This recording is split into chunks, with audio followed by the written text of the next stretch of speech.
I thought this was a fighting game. I was mistaken. It's actually a team-based action game, which is interesting. Some of the best parts of the series were group fights, so it makes sense. Blocking, melee attacks, and key charging are all mapped to individual buttons. Movement is relative to your target and is managed by pressing up to move towards the target or down to move away from it. And the other buttons on your standard PS1 or Saturn pad are dedicated to changing targets and tagging out your team members, including a button that opens up a menu for you to swap characters during a fight, which only really works in story mode.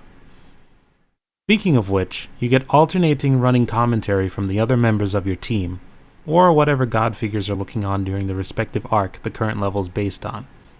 It's a nice touch. There are combos, but they're all very simple and baked into the standard control scheme. You land a hit with the attack button, then you launch opponents using a direction and the attack button, follow up with a half circle motion and attack for a flurry of hits, then follow up with another launcher, and you keep that loop going until you either run out of stamina or get countered. You can, theoretically, block all this stuff, but your character can only block attacks from the enemy you're targeting. The enemy's ally can hit you for free.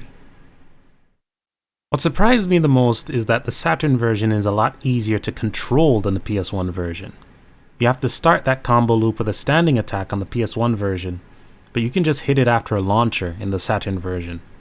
The Saturn version is also more responsive in general and has markedly different graphics, although I don't have a preference for either version as far as graphics go.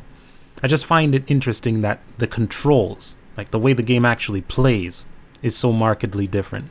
Not due to any loading or input issues, but just in the way that it's made. I don't think that happens that often. Does that happen that often? I'm not aware of many other games that do that sort of thing. Aside from that, all the stuff I mentioned before is kind of cool, and the fact that the story mode changes based on which characters are fielded and defeated is also cool. But in order to get 100% clears on each level, you have to go through some pretty tortured setups. For example, to clear level 4, which is based on the Android saga, you need to start only with Super Saiyan Goku, then immediately swap him out with Piccolo and Vegeta, then beat 20 with Piccolo, swap him out, solo 19 with Vegeta, swap him out with Trunks and Piccolo to fight 17 and 18, then have Trunks defeat 18 and Piccolo beat 17. In addition to the requirements, only certain characters can actually take a beating and inflict decent damage during these levels, and in this one specifically.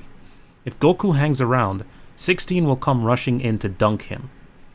It's an interesting gimmick and works within the game's mechanics to encourage players to replicate the events of the series instead of just sitting through a scripted fight, but it simultaneously kills any desire I personally have to try and get that 100% clear. So, I'm good.